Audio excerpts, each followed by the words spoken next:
All right, so we're here with Steve Zamborski? Zamborski, yes. Zamborski. Zamborskevich. Or Zambo from Zambo. the website. Zambo from Major pain in my butt. I mean, hey. Hand me the box lid there. Yep. So we're looking at Luna, the domain of the Moon Priestess. Right. Oh, that's who that is. That's the lady who's walking around. That's the Moon Priestess, yes. All right, it's a Stefan Feld game. Yeah, Stefan Feld's new game. And it's 1 to 4. Yeah, you can actually play it solitaire, just and like 25 minutes per player. Just like Uwe Rosenberg's latest games. It says the Newhall / Z-Man co-production. Yep, a lot of little interesting bits and things going on here, but really the object of the game is to sway your order of priests, trying to gain enough influence to become the new order, which is kind of worshiping the Moon Priestess. So lots of different actions which kind of center around these different islands, and a lot of different things that you do with these little guys, which are the novices, which start up on each island. Now, the nice thing about Luna is the islands are double-sided, so if you're not comfortable with the game or you're just starting out, there's a recommended setup. But after you've played the game a few times and everybody's advanced, then there's a way where everyone's going around placing novices on each island once you know what you're doing. So what can you do on your turn? Well, you can get these little favor tokens, and I placed a few out on the islands by taking off 2 of your novices from an island, and you receive those. And what those do are all kinds of different effects during the course of the game, which I'll get to in a minute. So it's kind of a worker displacement game, Dirk. Essentially, instead of placing your workers on the island, your novices on the island to do things, you're actually taking them off, and you can shuttle them from island to island. So they have gills, or where's the boat? No, actually, there's a landing dock right here on the main source where the temple is, where you're eventually trying to get your priests.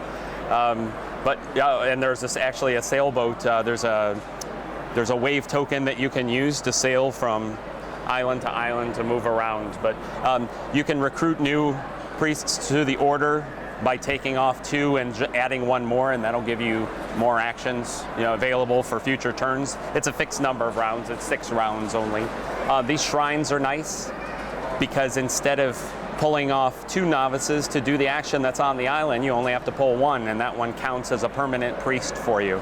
The way that you build those, you have to get a little shrine token, which are found over here. No player can have more than 1 of a particular token. When you use the token's ability, it goes back to the island that it originates from. Okay, so we're putting workers on, we're taking them off, getting the tokens next to the island, right? The tokens then are used to activate something else and elsewhere to do on the board. different actions. Absolutely, right. Yep. Herbs allow you to go ahead and replace 1 of your workers on an island, which might be useful because at the end of every round, you've got scoring for the Moon Priestess, depending on who has the most active players on the Moon Priestess's island. Will score 6 points, the big number. Second will get 3, and third will get 1. Ties for first are actually broken. There's a little mechanic here where you can increase your standing in the temple, and that's the tie-breaking mechanism for that and for a couple of other different things. Okay, you can journey, you can move from island to island. Actually, when you do so, though, you're inactive then until the next turn. So you're kind of jockeying and setting up your next turn. You can use a tide token to move twice. Yeah. Well, you can move 1 or 2 actually, and you can move them either to any island or you can move them to the landing dock. Okay. And I'll get to in a minute what that landing dock actually does. Sailboats actually move you from island to island, shuttle you from island to island. You'll get those here, and they don't inactivate your novices. So then you'll be able to utilize them for other things too. Yep.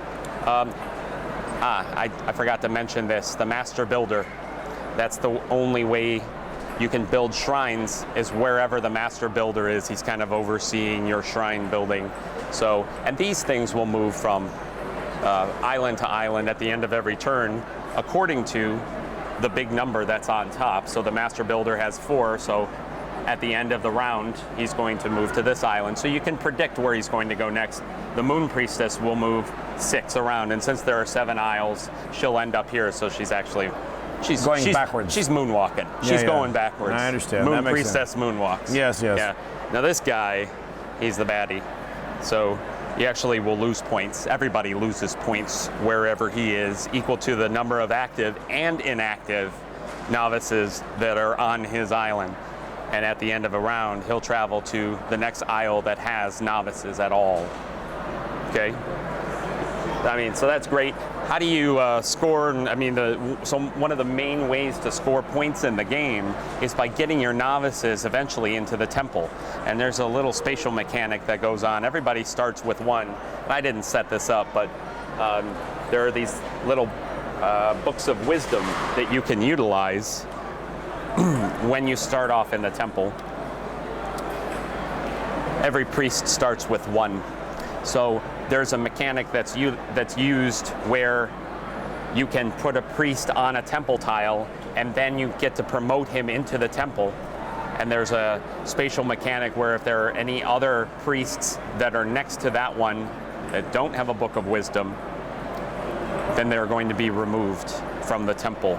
So you're kind of jockeying for position here inside the temple, because at the end of the round you'll score victory points equal to the number of priests that you have in the temple as well. So opposing orders that are adjacent to you that don't have a book of wisdom, and there's only 1 for each order, although there is a way using the book token that you can steal them from other orders and place them under your own. So. Okay. So you're building these cloistery kind of looking things for within what purpose? The temple. Well, eventually at the end of a round, you'll score victory points equal to the number of novices that are there on the Moon Priestess's Isle, the number of active. The apostate, however many are there, you'll lose 1 plus 1 for every novice, inactive, and active.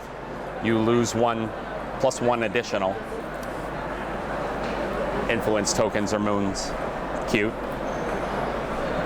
And then for each novice in the temple is worth 1 victory point. Okay, so and then there's 6 rounds of that, and then end game scoring, you get 4 victory points for every shrine. For every favor token that you haven't used throughout the course of the game, you'll score a victory point. And then in the Council of the Priestess, depending on how far you've advanced, you'll score 3, 6, 8, or 10 victory points. Okay. Okay. Interesting. Yeah. And cool. So, and you can play solitaire against a dummy player who has kind of pre-programmed actions. It's a great way to learn the game. Or if you're bored, you're looking for something to do, and you're trying to, sway a Moon Priestess's favor. Apparently, she's too busy moonwalking.